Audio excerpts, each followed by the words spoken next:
पालघर जिल्हाधिकारी कार्यालयाच्या आवारात कुजलेल्या अवस्थेत एका युवकाचा मृतदेह आढळून आल्यानं एकच खळबळ उडाली आहे। माहितीनुसार विक्रमगड तालुक्यातील भोपोली येथील रहिवासी नारायण रहाणे म्हणून मृताची ओळख आहे। माहितीनुसार नारायण रहाणे गेल्या 5 दिवसांपासून बेपत्ता होते। याची तक्रार कुटुंबियातील सदस्यांनी पालघर पोलीस ठाण्यात दाखल केली होती।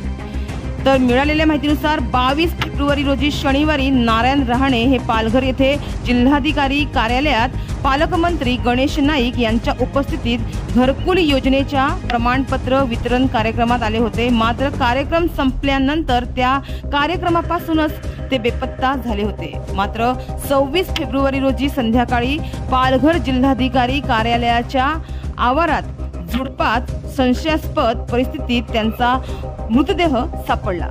मात्र जिल्हाधिकारी कार्यालयाच्या आवारातच मृतदेह कुजलेला मिळून आला। यामुळे आता या प्रकरणी बरेच प्रश्न उपस्थित केले जात आहेत। या घटनेने जिल्हाधिकारी कार्यालयाच्या सुरक्षा प्रणालीवर गंभीर प्रश्नचिन्ह उपस्थित केलं जात आहे।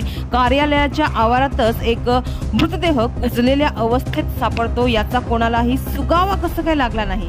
जिल्हाधिकारी कार्यालयात सीसीटीव्ही कॅमेरे आहेत, कामकाजी इतकी मोठी यंत्रणा आहे, मात्र तरी याबाबतचा पत्ता कसं काय कुणाला लागला नाही असे बरेच प्रश्न या प्रकरणी उपस्थित होत असून पालघर जिल्हाधिकारी कार्यालयातील सुरक्षा यंत्रणावर प्रश्नचिन्ह उपस्थित केलं जात आहे।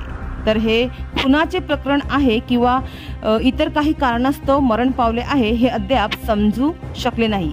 तर पोलिसांनी या प्रकरणाची चौकशी सुरू केली आहे, परंतु ही घटना प्रशासनाच्या कामकाजावर प्रश्नचिन्ह उपस्थित करीत आहे।